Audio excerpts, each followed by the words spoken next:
Now in front of you guys, we're having probably one of the most bold soloist climbers of the last years and of quite a long time, Alex Honnold from the USA. Welcome here in Lądek for the annual festival,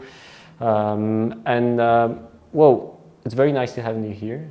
I appreciate it. We're very happy. I know it's the second time coming here to Poland. Mm-hmm. It's going to be probably a typical question. How does it feel to be coming back to the country where, well, there's not been so many festivals, but here you will probably encounter around, I don't know, maybe 2,000, maybe a little bit more than 2,000 people coming up for your show.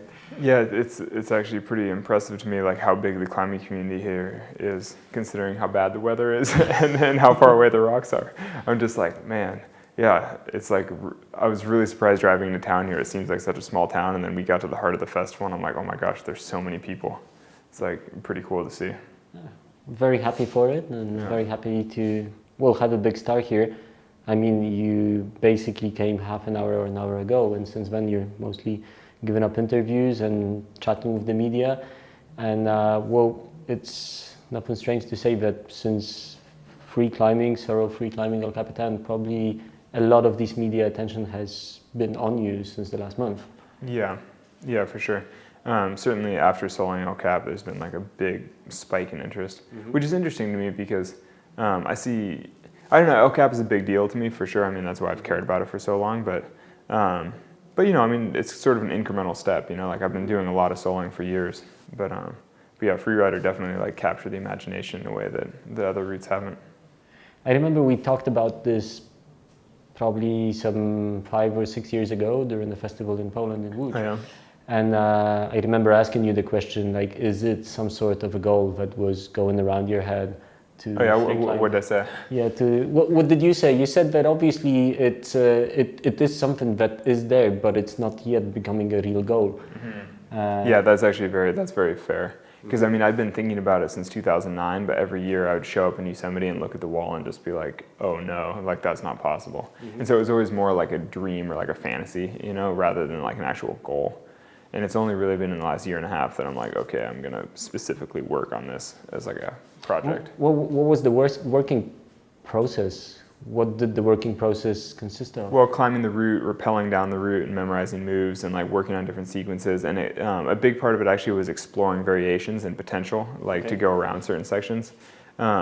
Not necessarily, like even in the places where I didn't wind up finding something to go around, it was just good to know that I had to commit 100% to whatever the sequence was in front of me. Mm-hmm. You know, because I didn't want question marks in the back of my mind being like, I wonder if I could have just gone left around this. You know, because I didn't want to like be in the middle of hard climbing and suddenly like think that like, but maybe I should be on those holds over there. You know what I mean? Like I wanted to be 100% committed to the path I was taking. Mm-hmm. And so, yeah, I mean, there was just a lot of time spent on the wall swinging around, looking at things and like working on different sections.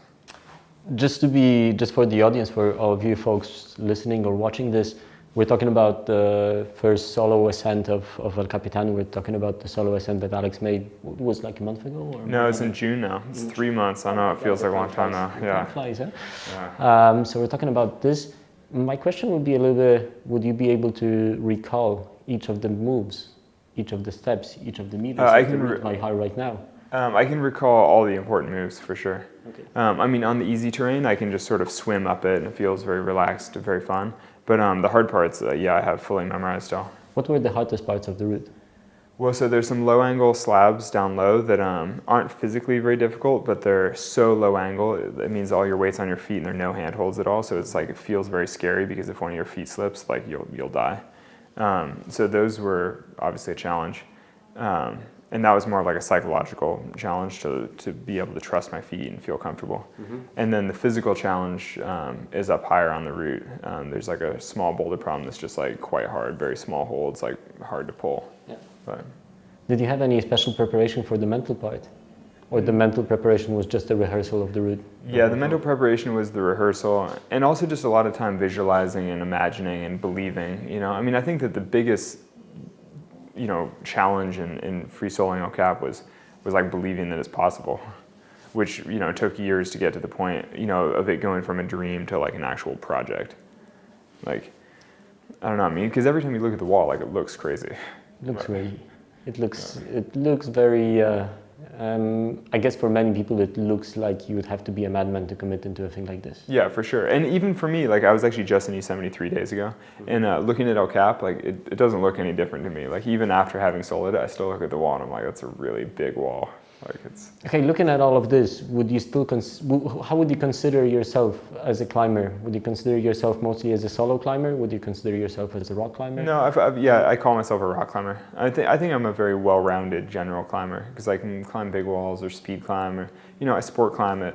I used to consider it like an okay level, but now those standards are changing and my level hasn't improved much. But I think I'm a very like well-rounded climber. And looking from this point of view, where would you find the future goals? Well, in the solo climbing and the sport climbing? No, for me, I'm more interested in sport climbing harder, like trying to push my physical limits maybe, just because I can't really think of any bigger solo goals. And in some ways, I think that the soloing and the big wall climbing has kind of held me back from high performance sport climbing for so many years, because I've never devoted myself to like pure physical training, because I'm always like doing big walls on the side, and they're sort of like opposite ends of the spectrum. It's like hard to train for both.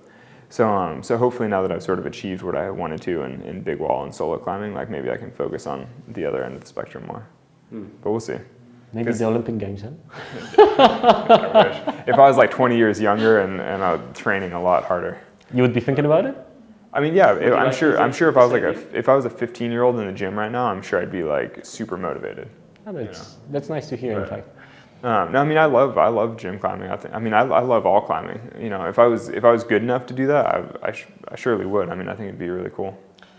Okay, just to sum it up a little bit, what will we see tomorrow? I think my presentation tomorrow will be mostly about El Cap and the whole process and what it took to get there. A tiny bit of just background, like my climbing history, but mostly focused on El Cap, because it is. It does seem completely crazy to go from just like, oh, I'm a normal kid climbing in the gym to like I'm soloing El Cap, but for me it actually makes total sense because it's like a 20-year process with like a lot of steps in between. But that's interesting. Yeah, we'll see though. Actually, I'm going to need to cut it down a little bit since we're translating. Yeah. Like we'll see what we talk about. Anyhow, stay tuned, or please come if you still got the time tomorrow. 9 o'clock it is. Alex, Honnold, thank you very much, guys. Yeah, thanks for having me here. It's a pleasure.